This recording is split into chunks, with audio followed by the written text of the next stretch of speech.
ఈ రాత్రికాల సమయంలో వాక్య పరిచర్య కొడుకులో పాలు పొందుతున్న మీ అందరికీ హృదయపూర్వక వందనాలు తెలియపరుస్తూ ఉన్నాను. మందిరానికి వచ్చిన వారు, గృహాల్లో ఉండి ఈ కార్యక్రమంలో ఏకీపిస్తున్న మనమందరము కూడా విశ్వాసముతో ప్రభు వైపు చూద్దాం.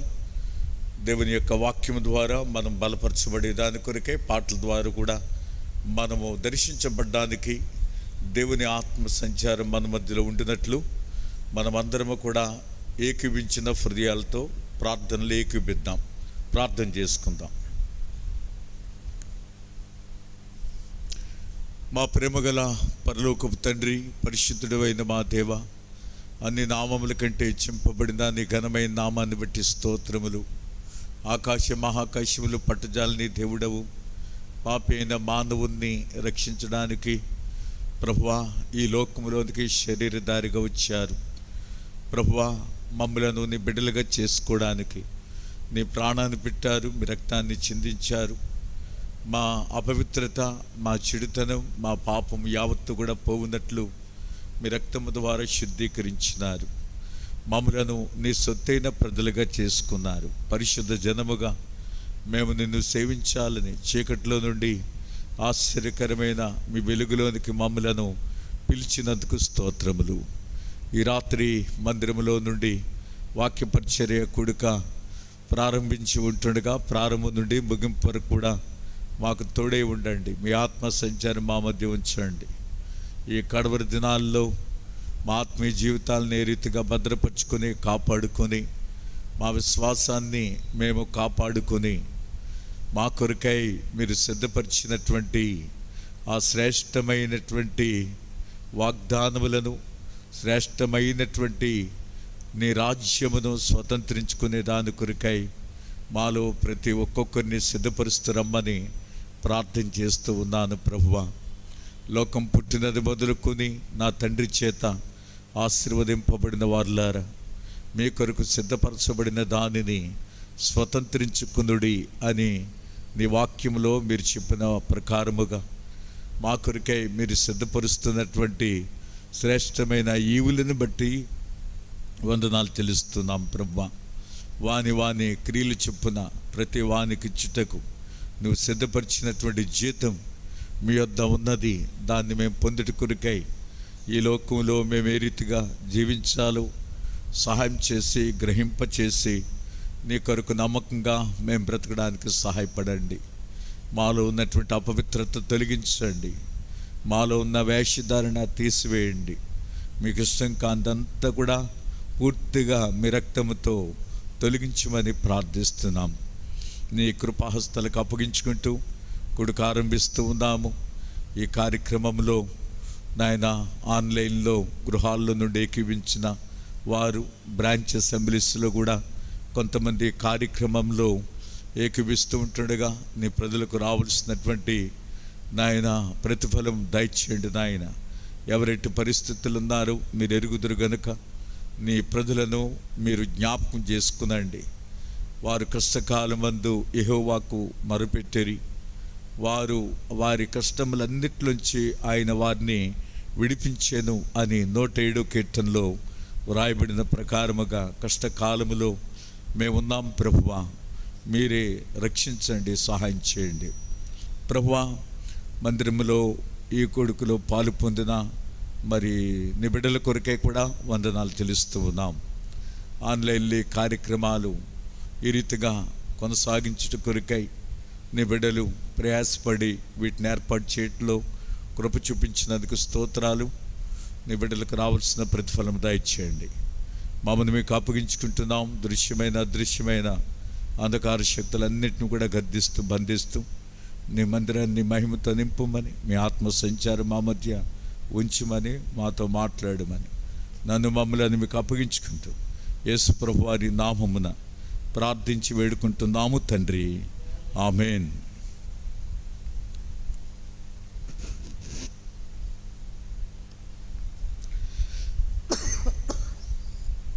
ఈ సమయంలో మనము కొన్ని కీర్తనలు పాడుకుందాం. ఈ సంవత్సరపు పరిశుద్ధ సమాజ కొడుకుల కొరకై ప్రింట్ చేయబడిన ఈ పాటల పుస్తకంలో నుంచి మనము కీర్తనలు పాడుకుందాం.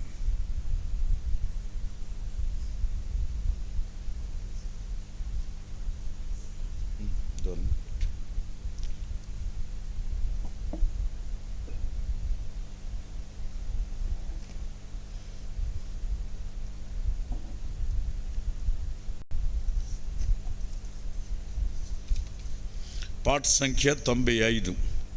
యేసు మంచి కాపరి, నన్నెత్తుకొని మోయును, నా బాధలన్నీ తీర్చును, నన్ను ఆదరించును. మనందరం కలిసి పాడుకుందాం.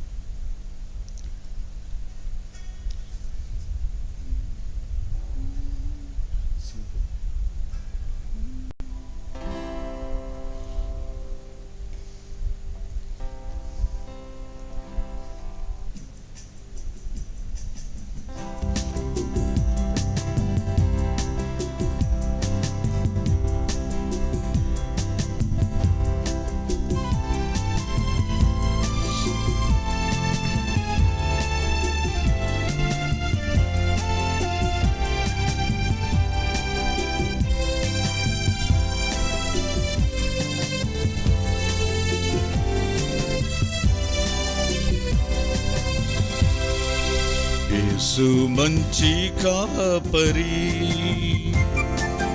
నన్నెత్తుకొని మోయును, నా బాధలన్నీ తీర్చును, నన్నాదరించును. నా బాధలన్నీ తీర్చును, నన్నాదరించును. యేసు మంచి కాపరి, నన్నెత్తుకొని మోయును, నా బాధలన్నీ తీర్చును, నన్నాదరించును. నా బాధలన్నీ తీర్చును, నన్నాదరించును. పలుమారులు త్రోవ తప్పి తిరుగాడి అలసిపోతిని, పలుమారులు త్రోవ తప్పి తిరుగాడి అలసిపోతిని, క్షమించి నన్ను దారికి తెచ్చి బండపై నన్ను స్థిరపరచెదు. క్షమించి నన్ను దారికి తెచ్చి బండపై నన్ను స్థిరపరచెదు. యేసు మంచి కాపరి, నన్నెత్తుకొని మోయును, నా బాధలన్నీ తీర్చును, నన్నాదరించును. నా బాధలన్నీ తీర్చును, నన్నాదరించును. ఆనందింతు నన్ని వేళల సంధ్యములేక ఈ యాత్రలో, ఆనందింతు నన్ని వేళల సంధ్యములేక ఈ యాత్రలో, కృప నుండి కృపను పొందుచు నేను, వెనుకంజవేయక సాగెదను. కృప నుండి కృపను పొందుచు నేను, వెనుకంజవేయక సాగెదను. యేసు మంచి కాపరి, నన్నెత్తుకొని మోయును, నా బాధలన్నీ తీర్చును, నన్నాదరించును. నా బాధలన్నీ తీర్చును, నన్నాదరించును. విలువైన సిలువ ప్రభు ప్రేమ కథను చాటింతును నాదు జీవితమంతా. విలువైన సిలువ ప్రభు ప్రేమ కథను చాటింతును నాదు జీవితమంతా. శ్రమ అయిన బాధైన కరువైన హింసైన వస్త్రహీనత అయిన ఉపద్రవమైన, శ్రమైన బాధైన కరువైన హింసైన వస్త్రహీనతైన ఉపద్రవమైన యేసు మంచి కాపరి నన్నెత్తుకొని మోయును నా బాధలన్నీ తీర్చును నన్నాదరించు నా బాధలన్నీ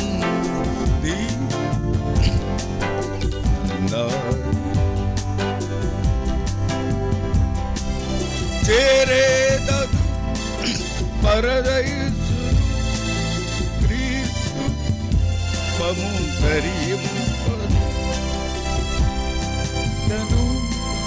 పరదైసును క్రీస్తుని ధరింపను పయనింతును యత్వమంతా విమోచన గీతములు పాడుచును పయనింతును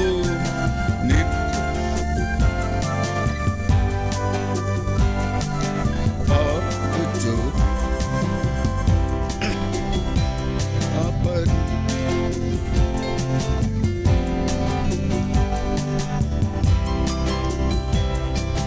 నా బాధలను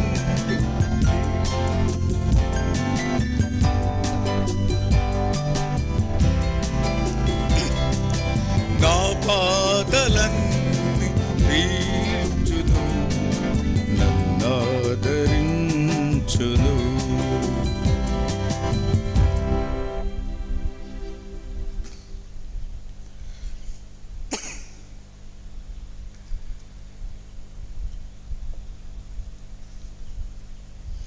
దేవుని వాక్యాన్ని వెనుకపూర్వము మరి యొక్క కీర్తనలు ఒక 4 చరణాలు పాడుకుందాము. పాట సంఖ్య 110. నా సంగమును కట్టేదననుచు మమ్ము కట్టుచు నా ప్రభువా.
సంగమును కట్టెదననుచు మమ్ము కట్టుచున్న ప్రభువా. నా సంగమును కట్టెదననుచు మమ్ము కట్టుచున్న ప్రభువా. పాతాళ ద్వారపు అడ్డులను తొలగించుచున్న ప్రభువా. పాతాళ ద్వారపు అడ్డులను తొలగించుచున్న ప్రభువా. నా సంగమును కట్టెదననుచు మమ్ము కట్టుచున్న ప్రభువా. నా సంగమును కట్టెదననుచు మమ్ము కట్టుచున్న ప్రభువా.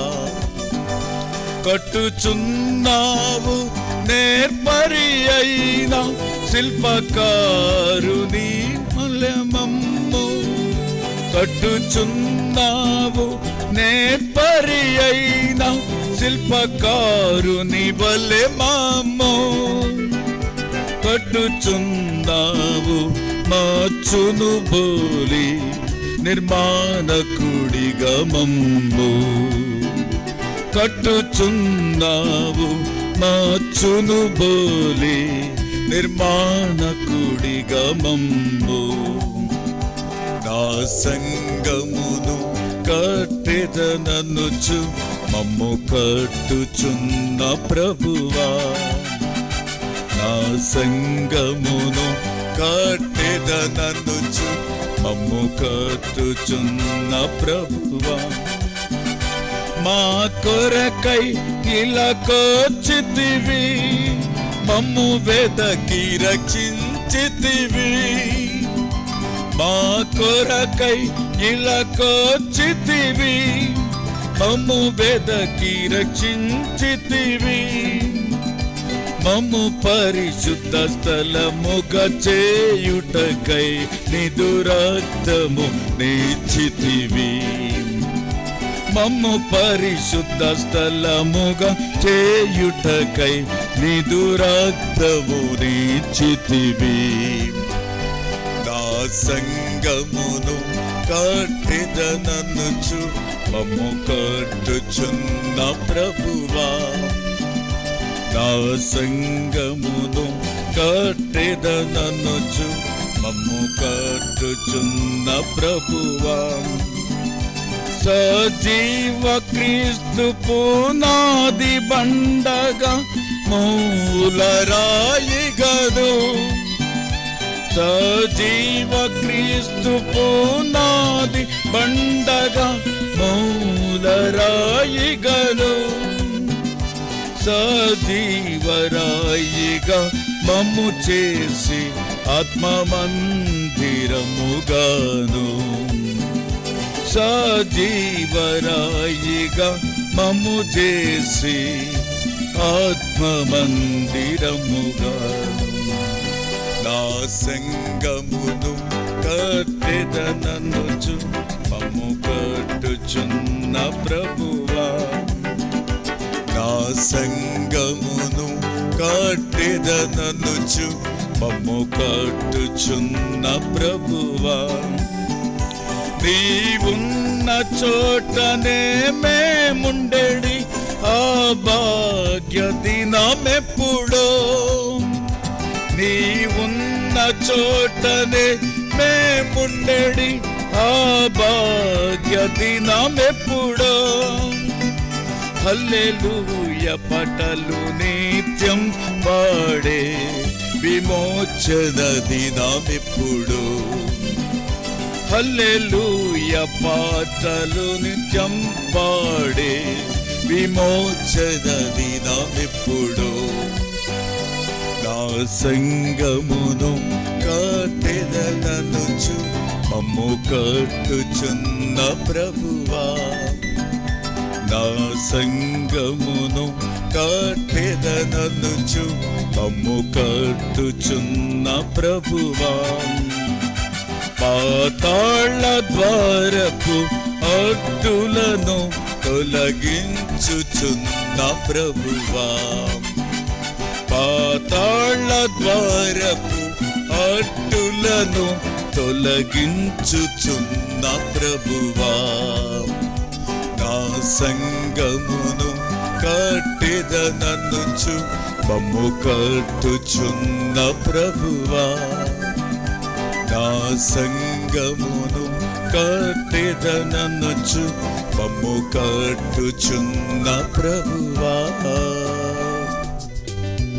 బైబిల్ కోరస్ పాడుకుందాం. దేవుని వాక్యాన్ని సమయంలో విందాం.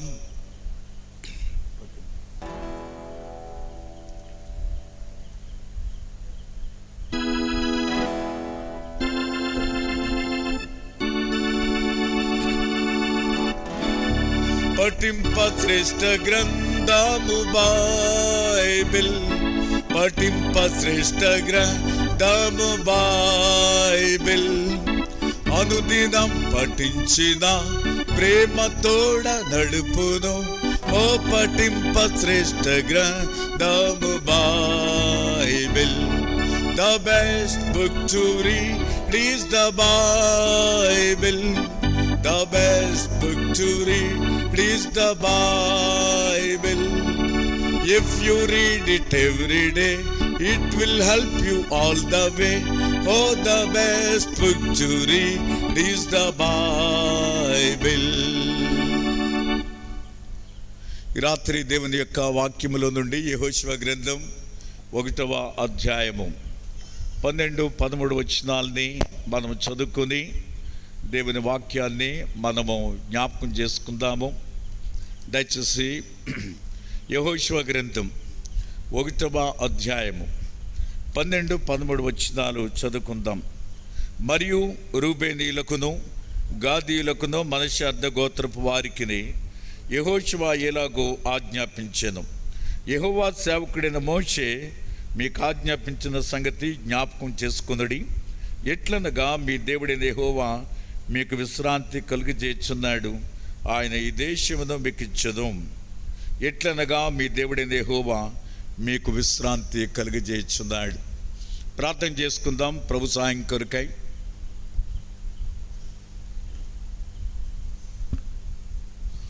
సకల ఆశీర్వాదములకు కారణభూతుడు ఒక మా దేవా, నిన్ను నమ్మి విశ్వసించినటువంటి నీ బిడ్డలకు నీవు తోడుగా ఉండి నీ దూతను కూడా తోడుగా ఉంచి ఈ లోకములో కాపాడుచున్నటువంటి ప్రభువా మీకు స్తోత్రములు.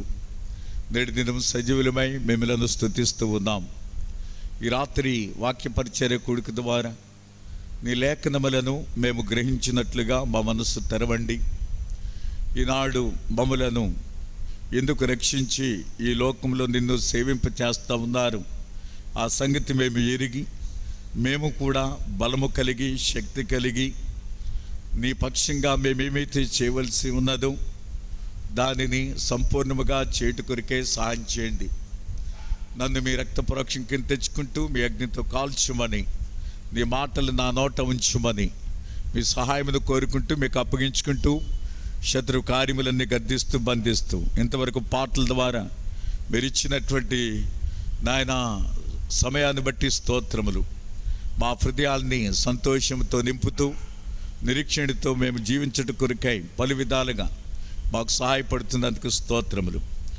ఈ సమయంలో మమ్మల్ని మీకు అప్పగించుకుంటూ మీ నామమునకు మహిమ కలుగునట్లు నీ ప్రజలకు క్షేమం కలుగునట్లుగా సాయం చేయమని ఈ కార్యక్రమంలో ఏకీభిస్తున్న ప్రతి ఒక్కొక్కరి కొరకై వందనాలు. నాయన నీ ప్రజలను దీవించమని యేసు ప్రభువారి నామములో ప్రార్థించి వేడుకుంటున్నాము తండ్రి, ఆమేన్.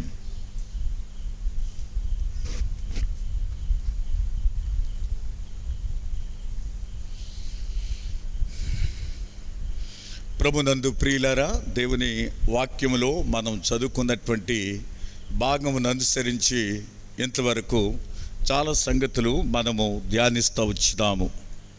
విశ్రాంతి అనేటటువంటి మాట, దేవుడు తన ప్రజలకు ఇచ్చేటటువంటి విశ్రాంతి బలానికి సూచనగా ఉన్నది. కనుక ప్రతి ఒక్కొక్కరు కూడా దేవుని వలన బలం పొందేవారిగా ఉండాలి. శత్రువుని జయించాలన్నా, పాపాన్ని జయించాలన్నా, శరీరాన్ని జయించాలన్నా మనకు ఇట్టి బలం లేకపోతే ఆత్మీయంగా తమ దేవునికి కాక ఆ నెబుకద్నెజరు నిలబెట్టినటువంటి దేని కూడా వారు సాగిలపడలేదు. తద్వారా వారి పక్షంగా దేవుడు తోడై ఉండి గొప్ప జయాన్ని ఇస్తూ వచ్చినారు. తద్వారా అక్కడ ఉన్నటువంటి నెబుకద్నెజరు రాజు, అక్కడ ఉన్నటువంటి అధిపతులేమి, ప్రధానులేమి, ఆ రాజ్యంలో ఉన్నటువంటి ప్రజలేమి అందరూ కూడా దానియేలు యొక్క దేవుని విశ్వసించాలని హెచ్చరికలనేవి మనం చూడగలుగుతూ ఉన్నాం. ఈ రాత్రి బైబిల్ గ్రంథములో న్యాయాధిపతుల గ్రంథములో 13వ వచనం నుండి 16వ వచనం వరకు సంసోను యొక్క జీవితం ఉంటూ ఉన్నది. ఈ న్యాయాధిపతుల గ్రంథం 21 అధ్యాయాలు ఉన్నాయి. 21 అధ్యాయాలు ఈ న్యాయాధిపతుల్లో ఉన్నప్పటికీ కూడా మనము గమనించినట్లయితే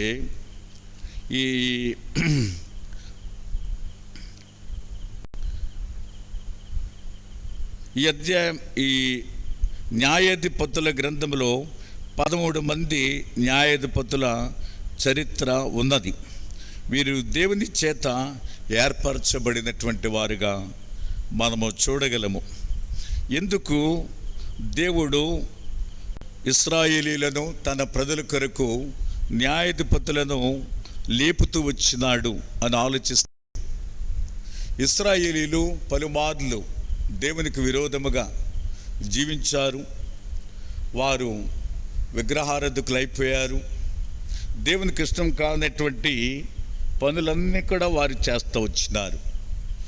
దాన్ని బట్టి దేవుడు శత్రువుల చేతికి అప్పగించుతూ వచ్చినాడు. ఎప్పుడైతే శత్రువు చేతిలో వారు ఉన్నారో, శత్రువులు వారిని పెట్టేటటువంటి ఇబ్బందులు, కష్టాలను బట్టి వారు దేవునికి మొరపెడతా వచ్చినారు. దేవుడు మానవుని విషయంలో ఎంత దయగలిగినటువంటి వాడుగా ఉన్నాడంటే, కష్టంలో మొరపెట్టినటువంటి వారి మొర దేవుడు విని వారిని విడిపించడానికి దేవుడు ఈ న్యాయాధిపతులను లేపుతూ వచ్చినాడు. ఇక్కడ మనం గమనించినట్లయితే ఇశ్రాయేలీలు 40 సంవత్సరాలు ఫిలిస్తీన్ల చేతుల్లో వారు ఉన్నారు. ఫిలిస్తీన్లు వారిని బహు శ్రమలు, బహు కష్టాలు పెడుతూ ఉన్న సందర్భంలో వారు పెట్టినటువంటి మొరను బట్టి దేవుడు మానోహ కుటుంబాన్ని జ్ఞాపకం చేసుకుని 13వ అధ్యాయంలో వారికి కుమారుండిగా సంసోను ఇవ్వడం అనేది జరిగింది. ఈ సంసోను బలాఢ్యుడు, ఈ సంసోను శక్తి కలిగినటువంటి వాడు. బైబిల్లో ఒక్కొక్కరికి ఒక్కొక్క ఆధిక్యతలు ఉన్నాయి. మనం ప్రారంభం నుండి చూస్తే కనుక వారు దేని కొరకు పుట్టించబడ్డారు, దేని కొరకు ఏర్పాటు చేయబడ్డారు, వారి కాలములో వారు చేసినటువంటి కార్యాలు చాలా గంభీరమైనవి. కానీ సంసోనుకు ఉన్నటువంటి గొప్ప ఆధిక్యతలు మనం చూస్తే చాలా బలాఢ్యుడు. ఒక్కడే తాను శత్రువులను ఓడించాడు, ఒక్కడే శత్రువులను జయించినాడు. ఆయన చేసిన కార్యాలు మనం ముందు ముందు చూద్దాము. మొదటిగా మనము గమనించినట్లయితే ఇక్కడ మరి యెహోషువ మరణము మొదలుకొని సంసోను మరణము వరకు దాదాపు 308 సంవత్సరముల చరిత్ర కలదు. యెహోషువ మరణము మొదలుకొని సంసోను మరణం వరకు దాదాపు 308 సంవత్సరముల చరిత్ర ఉన్నది. అంత మాత్రమే కాదు, కానీ 7వ మారు ఫిలిస్తీన్లకు 40 ఏండ్లు దాసులై సంసోను చేత వారు రక్షించబడిన వారిగా దేవుని వాక్యంలో చూడగలం. సంసోను 20 సంవత్సరములు ఇశ్రాయేలీయులకు అధిపతిగా ఉన్నాడు. న్యాయాధిపతి గ్రంథం 16వ అధ్యాయము 31వ వచనంలో వ్రాయబడింది. 20 సంవత్సరములు ఇశ్రాయేలీయులకు అధిపతిగా ఉంటూ ఉన్నాడు. ఈ 13వ అధ్యాయంలో మనం గమనించినట్లయితే 1వ వచనం, ఇశ్రాయేలీయులు మరల యెహోవా దృష్టికి దోషులు కాగా యెహోవా 40 సంవత్సరములు వారిని ఫిలిస్తీన్ల చేతికి అప్పగించినాడు. ఆ సమయంలో వారు మొరపెట్టినటువంటి రీతిగా దేవుడు ఒక ఏర్పాటు చేసినాడు. ఏమనంటే, దాను వంశస్థుడు జొరియా పట్టణస్థుడునైన మానోహ అనే వ్యక్తి ఉన్నాడు. ఆయన బిడ్డలు లేనటువంటి వారిగా ఉన్నారు. దయచేసి 2వ వచనంలో, అతని భార్య గొడ్రాలై కానుపు లేక ఉండేదు. వారు పిల్లలు లేనటువంటి వారిగా జీవిస్తూ ఉన్నారు. ఆ సమయంలో యెహోవా దూత 3వ వచనం ఆ స్త్రీకి ప్రత్యక్షమై, ఇదిగో నీవు గొడ్రాలవు, నీవు కానుపు లేకపోయేను, అయితే నీవు గర్భవతివై కుమారుని కందువు. ఈ మాట వినినటువంటి మానోహ భార్య చాలా ఆశ్చర్యపోయింది. చెప్పినటువంటి వ్యక్తి అంతకుముందు ఎప్పుడు కూడా చూడలేదు, పరిచయమే లేదు. కానీ దేవుడు తన దూతను పంపించి మానోహ భార్యతో ఈ మాటలు చెప్పడం అనేది వాక్యములో మనం చూస్తూ ఉన్నాం. ఈ వార్త తన భర్తకు చెప్పినప్పుడు ఆ భర్త కూడా, మానోహ కూడా చాలా ఆశ్చర్యపడ్డాడు. ఈసారి ఆ దూత ప్రత్యక్షమైనప్పుడు మరి నేను కూడా అతనితో మాట్లాడతాను అని మానోహ చెప్పినప్పుడు రెండో పర్యాయం కూడా మానోహ భార్య దగ్గరికి దూత రావడం అనేది జరిగింది. ఆ దూత చెప్పినటువంటి మాటలు మానోహ విన్నది. ఇప్పుడు తన భర్తను పిలవడానికి వెళ్ళి తన భర్త వచ్చిన తర్వాత వారిద్దరూ కూడా ఆ దూతతో మాట్లాడుతూ ఉంటున్నారు. అప్పుడు దూత చెప్పినటువంటి మాట, ఇదిగో నీకు పుట్టబోయేటటువంటి ఆ బిడ్డ విషయంలో నీవు బహు జాగ్రత్త కలిగి ఉండాలి. దయచేసి చూడండి 4వ వచనం.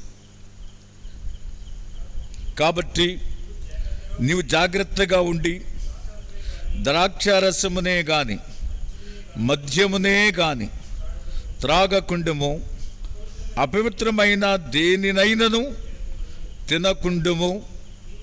నీవు గర్భవతివై కుమారుని కందువు, అతని తల మీద మంగళకత్తి వేయకూడదు.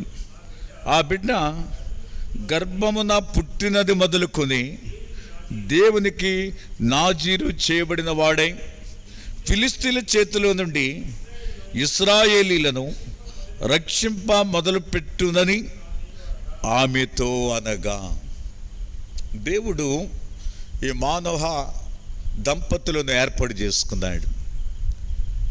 ఫిలిస్తీన్ల చేతిలో నుండి ఇశ్రాయేలీలను విడిపించుట కొరకై ఆ కుటుంబంలో నుండి దేవుడు పుట్టించబోయే ఆ సంసోను ఏ కార్యములు చెయ్యాలో అనే సంగతులు మానోహ భార్యకు మానోహకు కూడా తెలియపరిచినారు. అయితే తల్లిగా తన బాధ్యత ఏంటో కూడా దూత చెప్పడం అనేది జరిగింది. 4వ వచనంలో నీవు జాగ్రత్తగా ఉండి ద్రాక్షరసమునే గాని మద్యమునే గాని త్రాగకుండుము, అపవిత్రమైన దేనినైనను తినకుండా ఉండాలి. అంటే ఈ లోకములో ఏమున్నాయి చెప్పండి? అపవిత్రతే ఉన్నది. పరిశుద్ధమైనది ఏమైనా ఉందా? నీతితో కూడిన పరిస్థితులు ఏమి కూడా లేవు. కానీ ఆహారములో పానములో కూడా నీవు జాగ్రత్తలు తీసుకోవాలి. గత దినాల్లో దానియేలు గ్రంథం 1వ అధ్యాయంలో వారు రాజు భుజించు ఆహారము భుజించకుండా వారు తమను తాము ప్రత్యేకంగా ఉన్నారు. దాన్ని భుజించి మేము అపవిత్రపరచుకొనకూడదు అని. అంటే ఆహారంలో కూడా ఏముంది, పానీయంలో కూడా ఏముంది, ద్రాక్షరసంలో కూడా ఏముందంటే అపవిత్రత ఉంటూ ఉన్నది. ద్రాక్షరసం అనేది మానవ జీవితాన్ని, ఈ ఆల్కహాల్ అనేది, ఈ ద్రాక్షరసం అనేది మత్తు కలిగించే పదార్థం. ఇది దీన్ని బట్టి చాలా భయంకరమైనటువంటి పరిస్థితులు జరుగుతూ వచ్చినాయి. లోతు ఆ ద్రాక్షరసం త్రాగి తాను ఏం చేస్తున్నాడో తానుకు అర్థం కాని పరిస్థితులు కలిగినాయి. ద్రాక్షరసము విక్రింతల పాలు చేస్తుంది, సామెతల గ్రంథంలో చూడగలం. ఇది అపవిత్రమైనదిగా దేవుని దృష్టిలో ఉంటూ ఉన్నది. కానీ కొన్ని సందర్భాల్లో దానిని చాలా తక్కువ మోతాదులో తీసుకుంటున్న బట్టి పౌలు తిమోతితో అన్నాడు, నీ కడుపు జబ్బు నిమిత్తము అవసరతను బట్టి నీవు కొంచెం తీసుకోమన్నాడు. దేనికనంటే ఆ కొంచెముగా తీసుకునేటటువంటి ద్రాక్షరసము తన కడుపు జబ్బి బాగు చేయడానికి వీలుంటుందని చెప్పినాడు. అంతేగాని నువ్వు రోజు తాగే, ఎంత తాగాలనుకున్నావు అంత తాగే అని ఏమాత్రం చెప్పలేదు. బైబిల్లో నీతిమంతుడైనటువంటి నోవహు ఉన్నాడు. నోవహు కూడా ఈ జలప్రళయం అయిపోయిన తర్వాత ఒక తోట వేశాడు. ఏం తోట వేశాడంటే ద్రాక్ష తోట వేస్తున్నాడు. ఆ ద్రాక్ష పండ్లు పండినప్పుడు దాంతో ద్రాక్షరసం తాగి తాను మత్తుడైపోయినాడు. వస్త్రహీనత కలిగిన వాడిగా ఉన్నాడు. అనగా ద్రాక్షరసం అనేది వస్త్రహీనత లేకుండా చేసేదిగా ఉంటుంది. ఆ మనిషి ప్రవర్తన ఎలాగుంటుందో కూడా చెప్పలేని పరిస్థితులు. ఇప్పుడు మానోహ భార్యత విషయాలు ఎందుకు చెప్పడం అనేది జరిగిందంటే, ఇదిగో నీకు పుట్టబోయేటటువంటి కుమారుడు అతడు నాజీరు చేయబడినటువంటి వాడు, అనగా గర్భమున పుట్టినది మొదలుకొని ఎలాగుంటాడని చెప్పడం జరిగింది. నాజీరు చేయబడినటువంటి వాడుగా బహు స్పష్టంగా చెప్పబడింది. 7వ వచనం, నీవు గర్భవతివై కుమారుని కందువు, కాబట్టి నీవు ద్రాక్షరసమునే గాని మద్యమునే గాని త్రాగకుండుము, అపవిత్రమైన దేనినైనను తినకుండుము.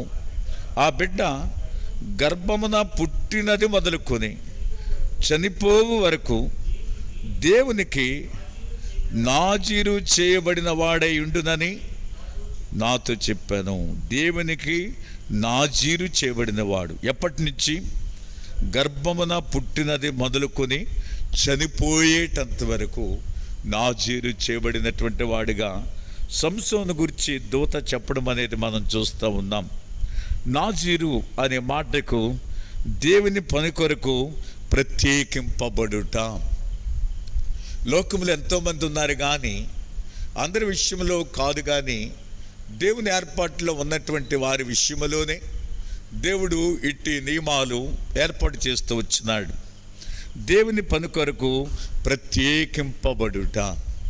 ఈనాడు రక్షించబడినటువంటి ప్రతి దేవుని బిడ్డ దేవుని కొరకు ప్రత్యేకింపబడాలి, లోకము నుండి వేరుపరచబడాలి, పాపము నుండి దూరపరచబడాలి. ఎందుకనంటే ఒకప్పుడు మనం పాపములో పుట్టి పెరిగినాము, మనము అదే చేస్తూ వచ్చినాము. ఇప్పుడు నాజీరు చేయబడినటువంటి అనుభవంలో రక్షించబడిన ప్రతి వ్యక్తి, అనగా ప్రభు రక్తముతో కడగబడి శుద్ధి చేయబడినటువంటి వారు, ఈ దేవుడు ఒక ఉద్దేశంతో మనల్ని రక్షించినాడు. బైబిల్లో మనం చూస్తే సౌలు ఉన్నాడు. సౌలును ప్రభు దర్శించి దేవుని యొక్క పని కొరకై దేవుడు ఏర్పాటు చేసుకున్నాడు. అపొస్తలుల కార్యములు 9వ అధ్యాయంలో ఇతడు నేను ఏర్పరచుకునిన సాధనమై ఉన్నాడని చెప్తా ఉన్నాడు. ఎందుకొరకంట? ఇతడు నా నామము కొరకు ఎన్ని శ్రమలు అనుభవింపవలెనో నేను ఇతనికి చూపుతుందని అతనితో చెప్పాను. కాబట్టి తర్వాత రాజుల ఎదుట, ఇశ్రాయేలీయుల ఎదుటను నా నామమును భరించుటకు ఇతడు నేను ఏర్పరచుకునిన సాధనమై ఉన్నాడు. ఎందుకొరకు దేవుడు రక్షించాడు, ఏర్పాటు చేసుకున్నాడు, తన పరిచర్యకు నియమించినాడు అనే సంగతులు బహు స్పష్టంగా మరి పౌలు విషయంలో మనం చూడగలుగుతున్నాం. ఆ తర్వాత పౌలు దేవుని కొరకు తాను ప్రత్యేకింపబడిన వాడై దేవుని యొక్క పనిలో నిమగ్నమై ఇంకా అదే తనకు ప్రాణాధారముగా ఎంచుకున్నాడు. ఇంకా వెనుకంజ వేయలేదు, లోకం వైపు చూడలేదు, కానీ తనము ఇట్టి అనుభవంతో కొనసాగాడు. రండి, ఫిలిప్పీ పత్రిక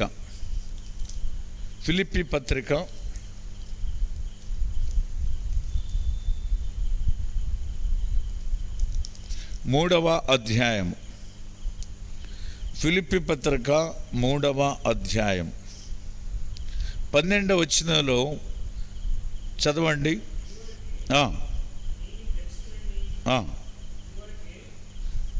చదవండి.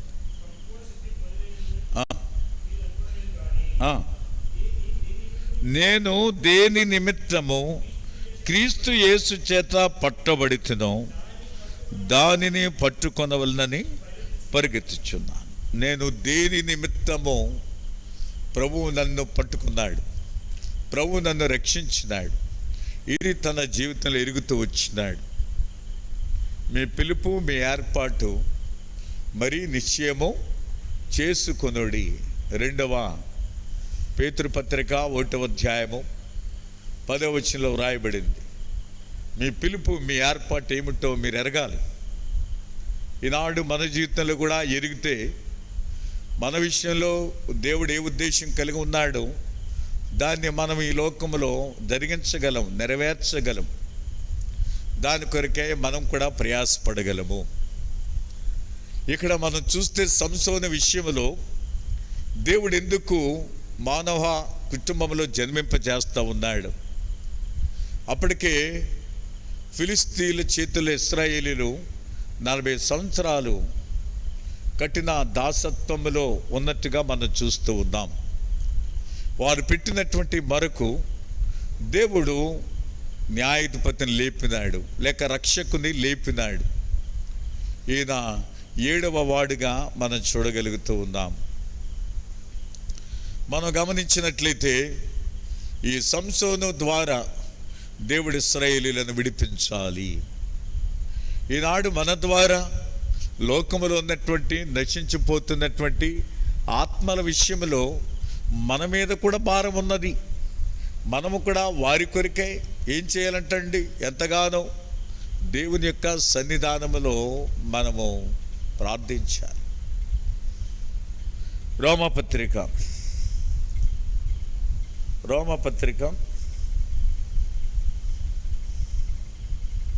9వ అధ్యాయం.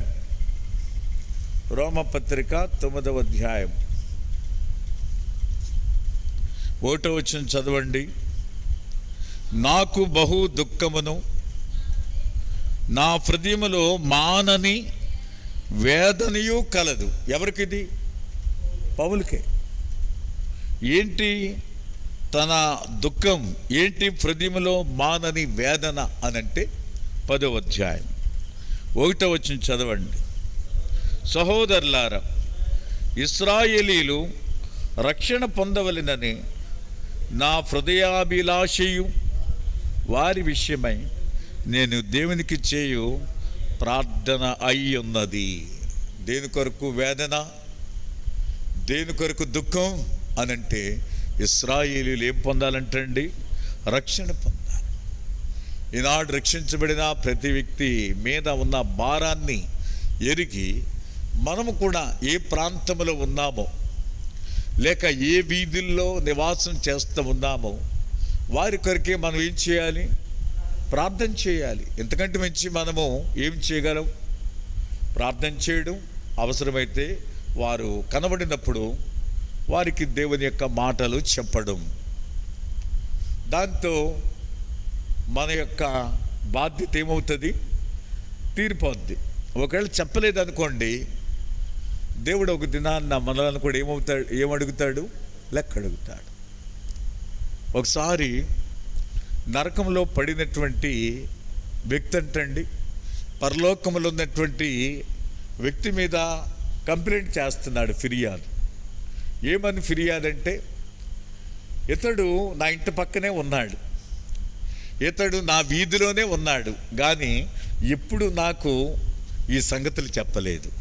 ఈ సంగతులు పరలోకాన్ని గురించి కానీ ఈ నరకాన్ని గురించి కానీ చెప్పలేదు. దేవుని గురించి ఎప్పుడు కూడా నాకు చెప్పని కారణాన్ని బట్టి నేను ఇక్కడికి రావడానికి గల కారణం ఎవరు? వీడే. ఇది ఎంతవరకు వాస్తవం మనం ఆలోచించాలి. నేను నరకంలో పడి కాలిపోవడానికి కారణం ఎవరు? వీడే. చెప్పకపోతే, చెప్తే మన మీద ఫిర్యాదులు ఉండవు. ఈ రాత్రికాల సమయంలో సంసోను విషయంలో దేవుని యొక్క ఉద్దేశం ఏంటో మనం గమనించినప్పుడు, ఇశ్రాయేలీయులను ఫిలిస్తీన్ల చేతిలో నుండి విడిపించుట కొరకై దేవుడు మానవ కుటుంబంలో జన్మింపచేస్తూ వచ్చినాడు. సంసోను అనేటటువంటి మాటకు శాంసన్ ఎండగల లేక నాశకుడు. సంసోను ఎండగల లేక నాశకుడు అని అర్థం. నిజంగానే సంసోను ఏం చేస్తూ వచ్చినాడు? నాశనం చేస్తానే వచ్చినాడు. ఎండగల అంటే ఇది దేన్ని సూచిస్తుందంటే శ్రమకు, బాధకు కూడా జ్ఞాపకం చేయబడుతూ ఉన్నది. ఎండ అంటే ఎలా ఉంటుంది చెప్పండి? బాగుంటుందా? మొన్నటి వరకు వేసవి కాలంలో ఉన్నాము, ఎండ అనేది మనకు చాలా చెమటలు పట్టిస్తుంది. ఎండలో ఉండడానికి మనము ఇష్టపడము.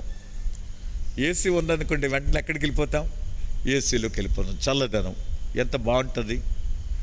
ఎండ అనేది శ్రమకు, కష్టానికి సాదృశ్యంగా ఉంటూ ఉన్నది. తన జీవితం శ్రమ గుండా వెళ్ళిన పరిస్థితులు కూడా ఉన్నాయి. ఇక్కడ హెబ్రీల న్యాయాధిపతులలో ఒక ముఖ్యుడు ఈయన. దాను వంశస్థుడకు మానోహ అనువాని కుమారుడు. దేవుని దూత సంసోను పుట్టుకను గూర్చి, తదనంతరపు బ్రతుకును గూర్చి అతని తల్లిదండ్రులకు తెలిపినట్లుగా ఈ వాక్య భాగంలో మనము చూడగలుగుతూ ఉన్నాము. ఎప్పుడైతే దూత సంసోను పుట్టుకను గురించి చెప్పి వెళ్ళిపోవడం జరిగిందో, లేక ఆ దూత వెళ్ళక మునుపు మానోహ అడుగుతూ ఉన్నాడు. ఏమని అడుగుతున్నాడో ఒకసారి వాక్యంలో మనం చూద్దాము. 12వ వచనం.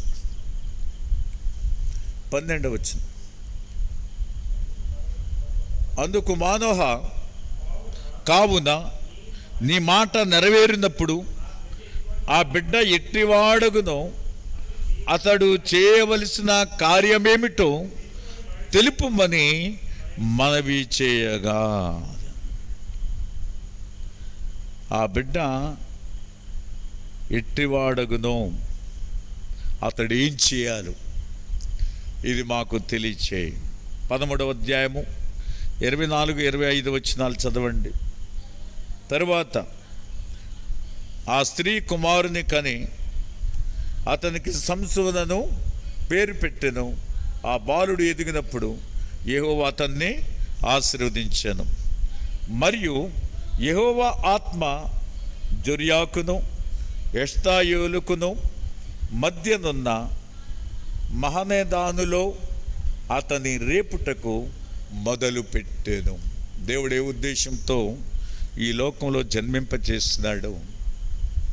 ఇప్పుడు సంసోను పెద్దవాడైనప్పుడు దేవుని ఆత్మ అతన్ని రేపుటను బట్టి తాను ఎన్ని కార్యాలు చేసినాడో మనం తర్వాత అధ్యాయంలో చూడబోతూ ఉన్నాము. సంసోను జీవితం ఎంతో బలమైనదిగా ఉంది. దయచేసి చూడండి. ఆయన గురించి చెప్పబడినటువంటి మాటను మనం చదువుదాం. న్యాయాధిపతుల గ్రంథం 16వ అధ్యాయం 5వ వచనం. ఫిలిష్తీయుల సర్దారులు ఆమె యొద్దకు వచ్చి ఆమెతో, నీవు అతన్ని లాలన చేసి అతని గొప్ప బలము దేనిలో ఉన్నదో మేమేలాగూ అతని గెలవవచ్చునో తెలుసుకొనము అని.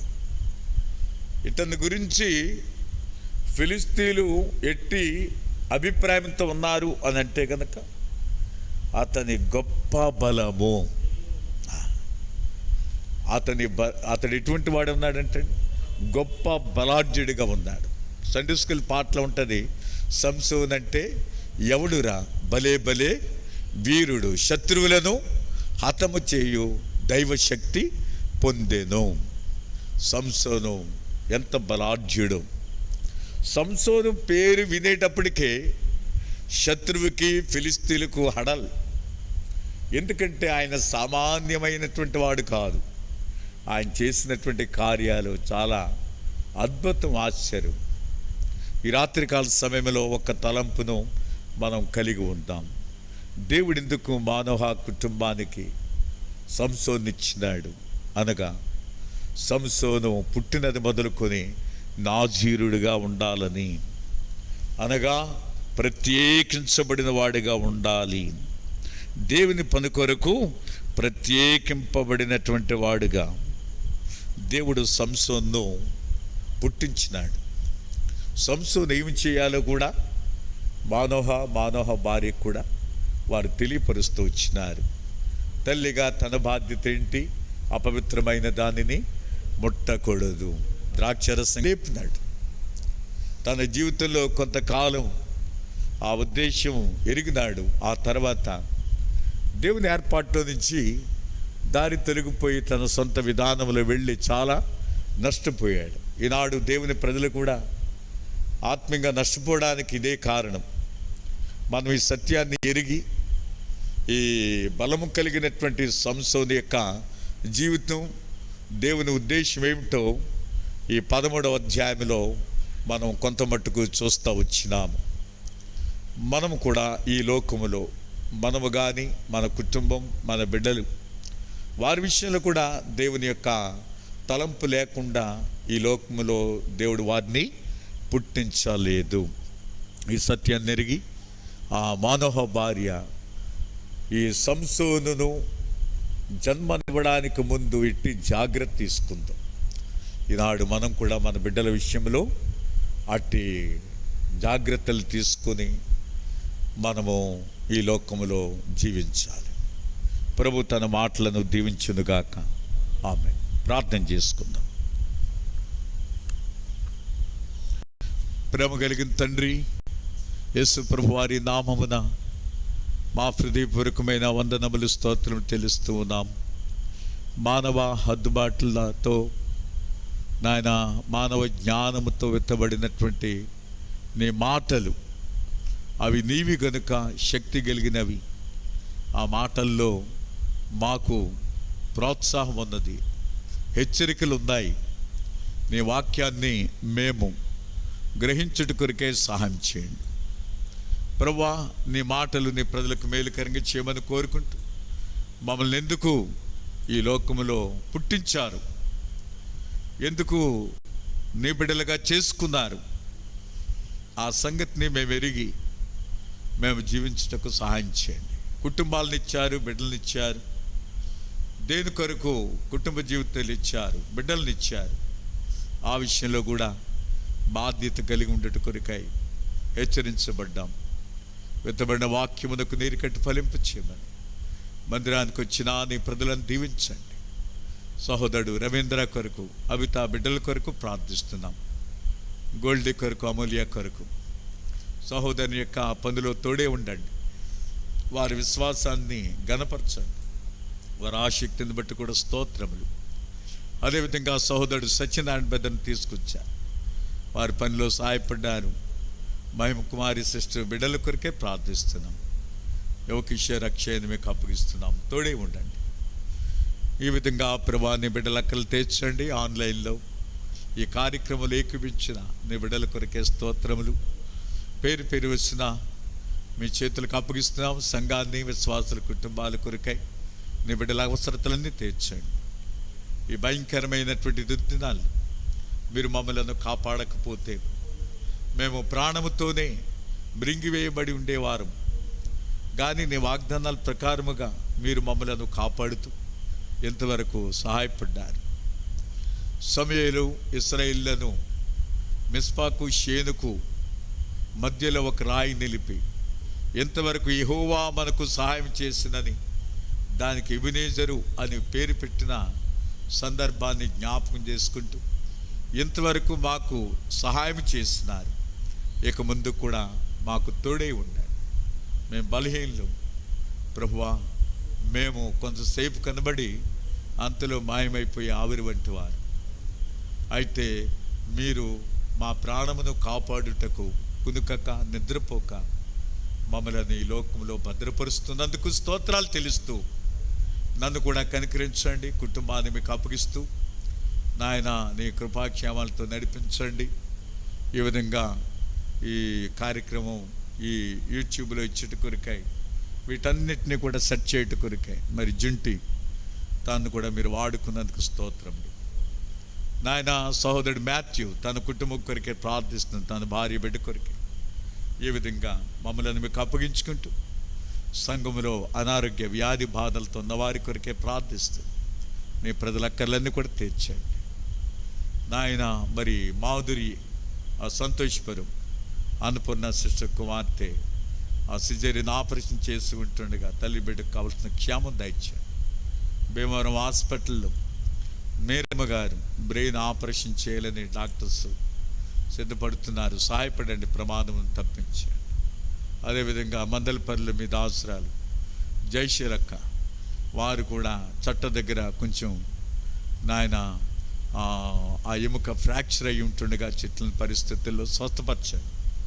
ఈ విధంగా నీ ప్రజలు ఎవరెవరైతే సమస్యలతో ఉన్నారు, నీ కుమార్తె శాంతక్క కొరకు ప్రార్థిస్తున్నాం. వారు కూడా ఎన్నెముకు సంబంధించిన బలహీనతో స్వస్థపరిచి ఆరోగ్యం దయచేయండి. నీ ప్రజలు ఎవరెవరు ఇటు బలహీనతలతో ఉన్నారు కరుణించండి. ఈ వాతావరణాన్ని బట్టి జ్వరం, జలుబు, ఒళ్ళు నొప్పులు ఈ పరిస్థితులు మరి ఆటోమేటిక్గా శరీరంలో కలిగివగా ఉన్నాయి.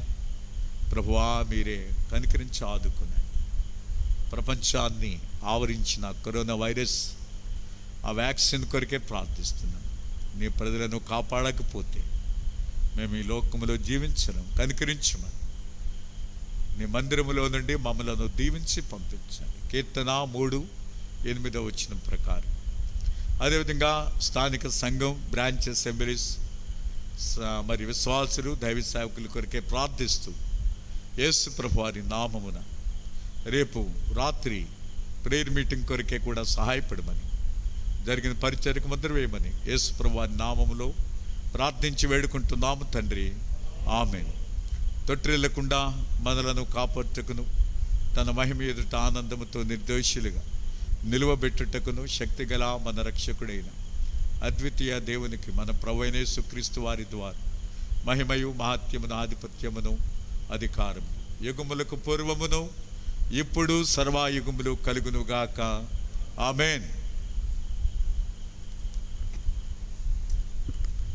ప్రభునందు ప్రియులారా, ఈ కార్యక్రమంలో పాల్గొన్న మీ అందరికీ హృదయపూర్వక వందనాలు తెలియపరుస్తూ ఉన్నాం. ప్రభు మనందరికీ తోడై ఉండునుగాక. ప్రభు చిత్తమైతే రేపు రాత్రి 7 గంటలకు సంఘ ప్రార్థన కుడుక మందిర్లో ఉంటుంది. ఆన్లైన్లో కూడా ఈ కార్యక్రమం ప్రసారం చేయబడుతుంది.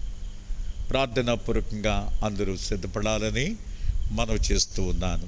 నాకు కూడా ఉదయకాలం నుండి ఏమీ బాగోలేదు. నిన్నటి దినం ఆ వర్షంలో తడవటం బట్టు దేని బట్టు కొంత బలహీనత, దగ్గు ఇవన్నీ ఉన్నాయి. ఒళ్ళు పలుపును నా కొరకే ప్రార్థన చేయండి. Praise the lord.